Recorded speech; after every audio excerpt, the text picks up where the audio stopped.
Welcome, you're on the air. I am there. Yes, sir. Thank you. Please, last night I called you before I finished my answer, and your show was ended. You cut me off about Prophet Muhammad married Aisha. Okay, go ahead. So she was 9 years old. That's right. And I told you that God created a woman when she sees the monthly period. That means she is ready to be married. Okay. You know what is the reason behind this one? Because the God wants us to protect our child, our daughter from adultery. You know, between 10 and 18, it is like 9 years or 8 years more. Our daughters in middle school and high school, they commit adultery every day. Okay, thank you for your point. Now, I understand what you're saying. Do you have a question or a specific point you want to bring in relation to what you've just said? What I want to tell you why the God said you can marry your daughter to someone at that age, which with the God, create the girl and said, she is ready now. Okay, Abdul, thank you. You know, it's very interesting because... I have another comment also, please. Okay, we heard your point. Let us respond, then go to your next point. You know, it's very interesting that in Islam you have the hijab and you have to cover up your women, and I never have understood that. Does that mean that Muslim men are unable to deal with the temptation?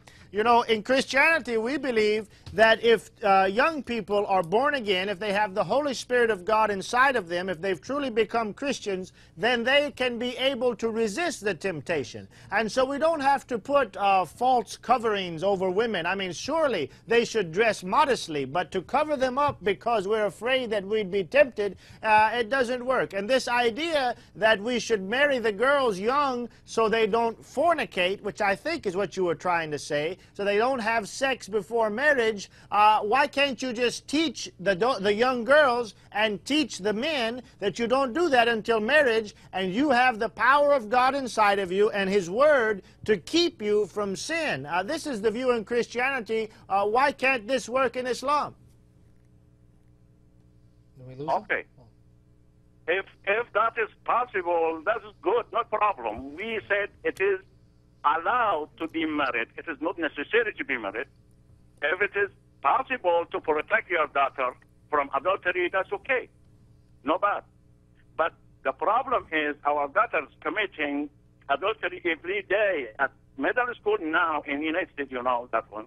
In middle school and high school, all of them under the name of boyfriend and girlfriend, you know, every day they're committing the... fornication. Yeah, zina. Yeah.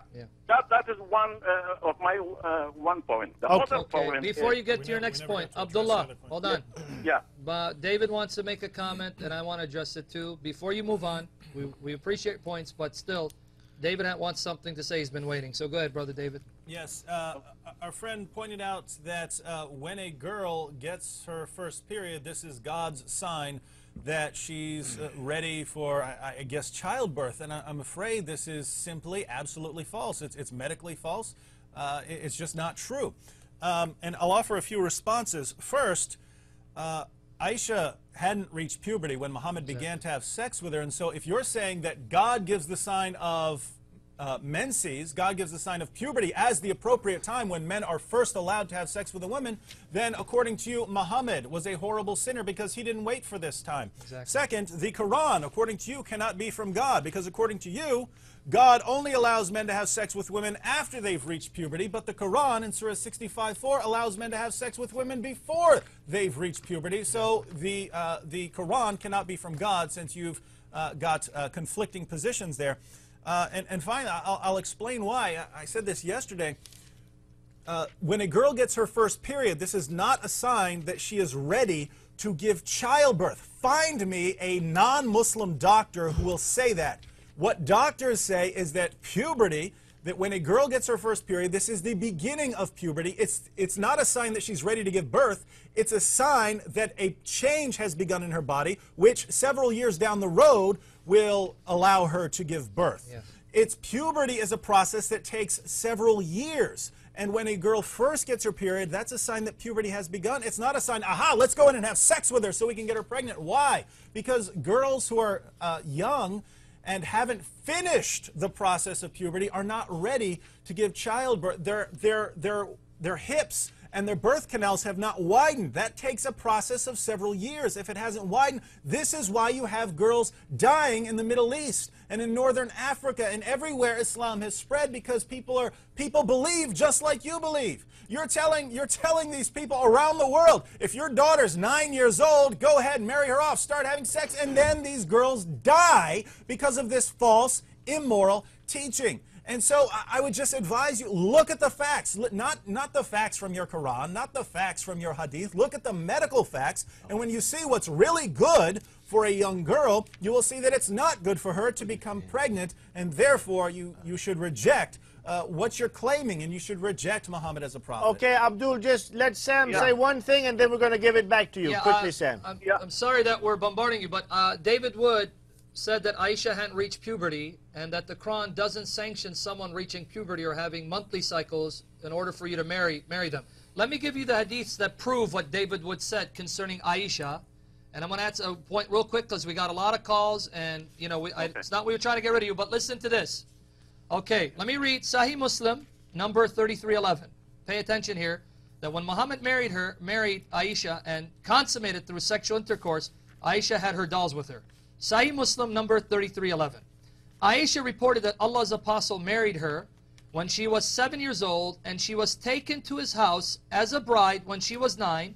Her dolls were with her. So she took her dolls with Muhammad to his house when she was 9, and the Prophet died when she was 18 years old. So he consummated the marriage, and she was still playing with dolls. Now, Sahih Bukhari, volume 8, number 151. Sahih Bukhari, volume 8, number 151. Dr. Muhammad Muskhin Khan, in his translation of this hadith, inserts the comments of Ibn Hajar al-Asqalani. Ibn Hajar wrote a commentary on Bukhari. Let me read what he says here. Narrated Aisha, I used to play with the dolls in the presence of the Prophet, and my girlfriends also used to play with me. When Allah's apostle used to enter my dwelling place, they used to hide themselves. But the Prophet would call them to join and play with me. Now, in parentheses, Muskhin Khan provides the comments of Ibn Hajar. Ibn Hajar, the one who wrote an explanation of Bukhari. The playing with the dolls and similar images is forbidden. You cannot play with images. But it was allowed for Aisha at that time, as she was a little girl, not yet reached the age of puberty. So according to the hadiths and Ibn Hajar, Aisha, when Muhammad slept with her as his wife, was still playing with dolls, something forbidden for grown-ups, but allowed for young girls who haven't reached puberty. So by your claim, you just condemned Muhammad. And you're still left with the problem, why would a 54-year-old marry a 9-year-old? Let's say you're right, your argument makes sense, we can't refute you. You don't marry a 9-year-old to a 54-year-old who's old enough to be her grandfather.